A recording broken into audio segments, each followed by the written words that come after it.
Hi there, my name is Ron Rogers, and this presentation is titled Excessive Rudder Inputs by the Co-Pilot Tore Off the Vertical Stabilizer, American Airlines Flight 587, November 12th, 2001. Now, there are three main causes or findings attributed to this accident, and I'll address those in just a minute. But I want to point out kind of the mood at the time, and this has an impact possibly on how the pilot responded to situations.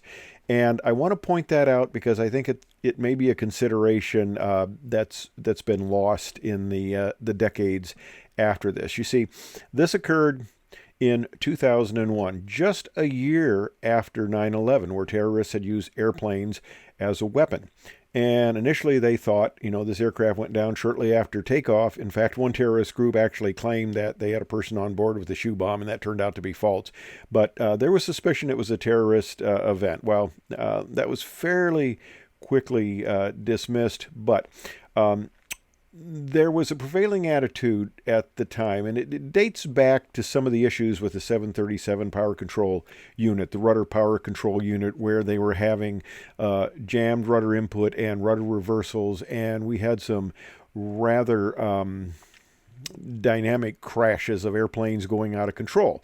And of course, the major cause of accidents back in this period were controlled flight into terrain, and loss of control was number two. So this is a big issue, controlling the aircraft and losing control of the aircraft. So when you were dealing with the 737 issue of the rudder and crossover speeds and all that, and I've discussed that in previous videos, it took some pretty aggressive maneuvering to save the aircraft. Now, the other aspect too was there was some initial thought that, well, we had terrorists on board the aircraft. How do we defeat the terrorists in the back, especially if there's an issue with hostages and things like that?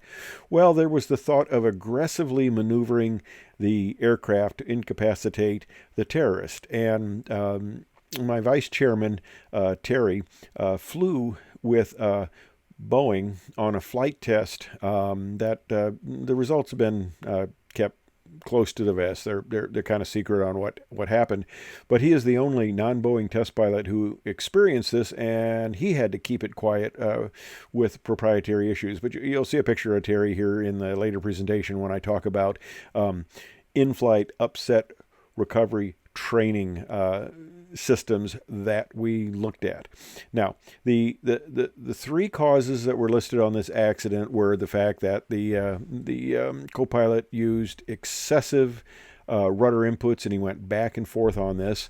The fact that American Airlines had a training program where they stressed using very aggressive rudder inputs to counteract wake turbulence encounters, and that was deemed to be totally unnecessary. And the third one is the fact that the A300 had rather light feel on the rudder controls. Now, this aircraft took off from John F. Kennedy Airport on November 12th, 2001. It was going to San Domingo in the Dominican Republic. It was an A300B4-605R. And it crashed in the neighborhood of Bell Harbor on the Rockaway Peninsula of Queens.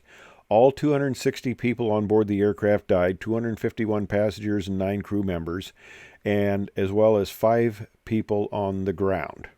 And as I mentioned, the closeness to September 11th was considered a big factor. Now, as we all know, vertical stabilizers are very important on an aircraft. And you can fly, okay, as long as the aircraft is reasonably under control and you have other methods of controlling yaw that can get away from you. You can fly an aircraft without the rudder, as was inadvertently demonstrated by Boeing when they took a B-52 out looking for clear air turbulence. And you know what? They found it, and it snapped the rudder off. In fact, I met the pilot who was involved in this flight test, the Boeing test pilot, when this occurred. Yeah, rather interesting tale.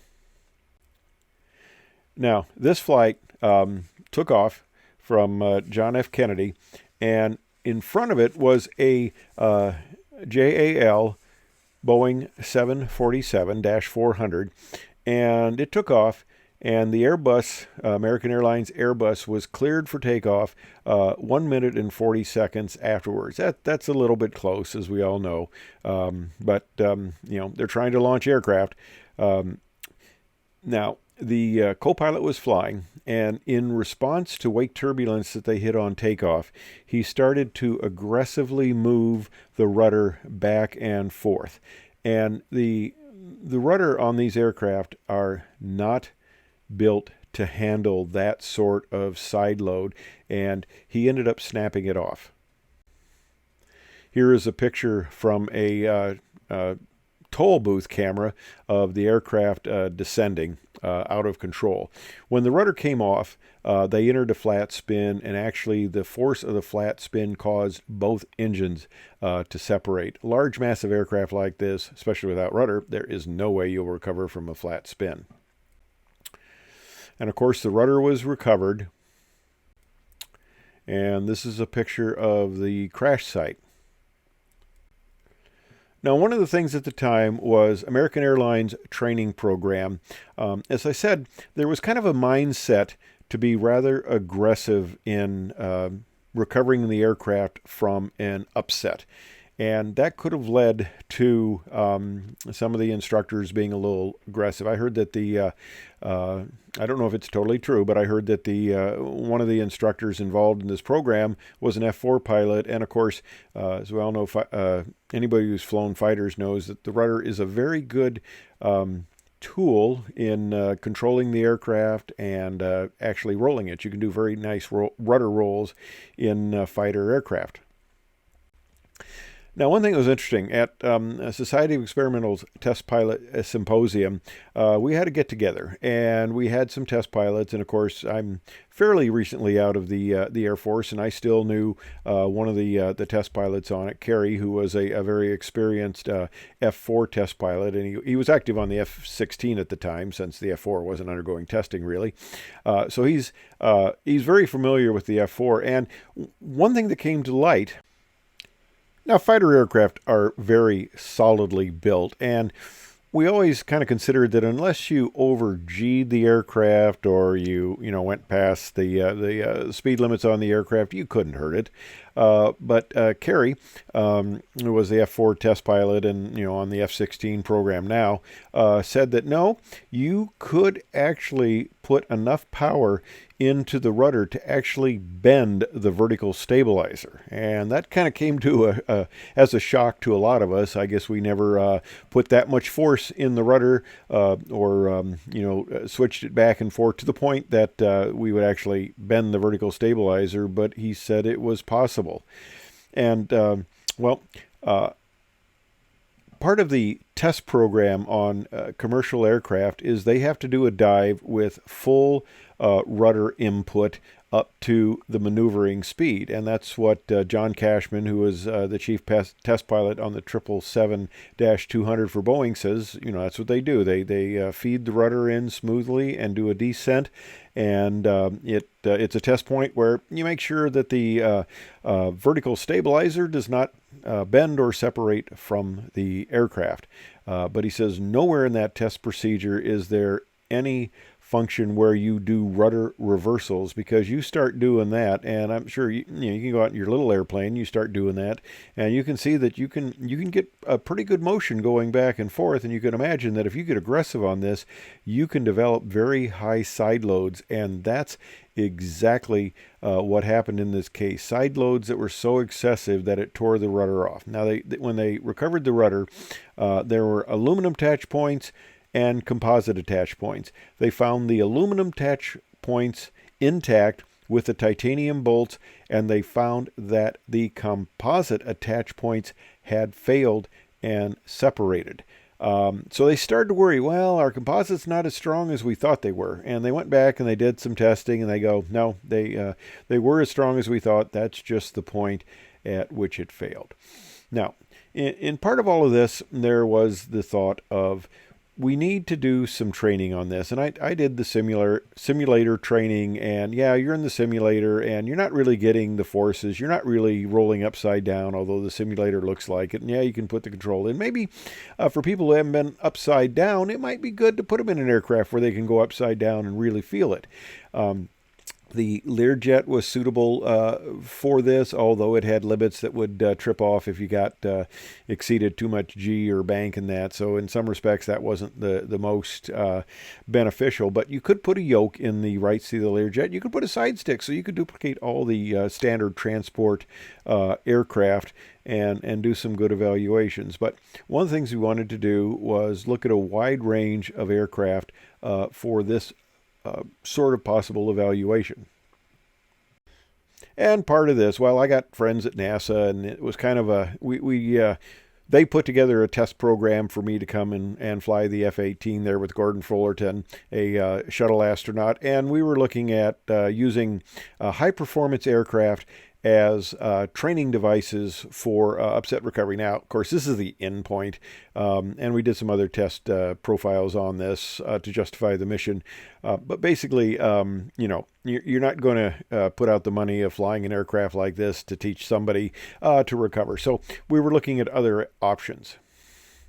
And CalSpan has the in-flight simulator that a Lear prototype actually that has been outfitted, and you can give it all sorts of control responses, and you can actually simulate hard over control inputs, which is what they did on a flight. And it was we were doing various maneuvers, and they put in a simulated aileron hard over, and it was not announced to me, and it really got my attention. And that's part of the startle effect too, is you're not anticipating that you're going to have to do one of these recoveries. So you got the initial startle effect, and that can result in excessive control inputs. So that's part of the issue there.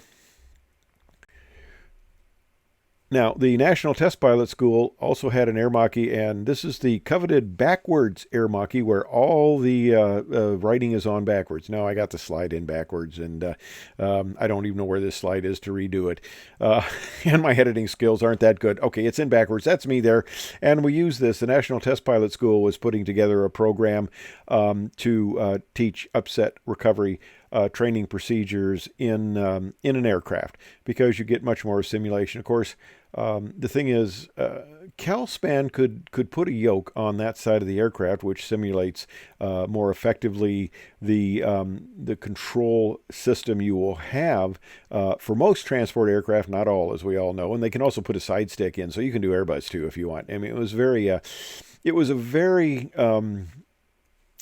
flexible system that you could tailor, but it was also very well protected, and it would typically, when you do some of these maneuvers, the protections would come in, and the guy on the right side, which was the test side, would suddenly become disconnected because the maneuvers, bank angles, etc., were excessive, and the flight control system says, no, we don't want to get the airplane into trouble. So that was an issue. But I evaluated a number of different people's proposed systems for teaching upset recovery, and actually wrote about it in the Airline Pilots Association magazine in May of 1998. That was 3 years before this accident. And of course, back then we were thinking that, you needed to be aggressive on the aircraft to maintain control, because we'd had a lot of instances where the aircraft really, was taken off with control issues. So that could have led partly to the thought that you needed to be aggressive. But as they found out, American Airlines was giving you wake vortices intercepts on like the 747. It was rolling you 90 degrees, and they later said, nah, that's not going to happen. It's going to be 5 or 10 degrees. So that was an excessive response to the input or the response of wake turbulence from the 747 that the NTSB said was not realistic and led to, aggressive response. And if you got a chance to look at this article, There's the out at CalSpan. On the right there is Terry, my vice chairman, who got to go out and fly the procedures that never came to fruition. They figured that's not a good idea to aggressively maneuver the aircraft to disable the terrorists. It was much better to handle it through enhanced, we all love, security measures. And so that's with the CalSpan aircraft there. And of course, also mentioned the Air Mach-E, the Impala aircraft, the 328, which was very interesting to fly. It's the first jet aircraft I've ever done a tail slide in, because normally you can't do that. But anyway, that's the thought on the accidents. The co-pilot is blamed for the excessive inputs, but he flew basically the way he was trained, and I don't want to say he didn't know any better, but he flew the way he was trained, and he was excessive on the inputs, and it tore the rudder off. Obviously, pilots don't go out intending to kill themselves, and I'm sure he didn't that day, but his control inputs that he was trained to do were excessive and resulted in this accident. Of course, the NTSB cited American Airlines for their training program, and of course, it has been corrected, and they do not do this as aggressively. So anyway, that's some of my thoughts on this particular accident. Thanks for watching.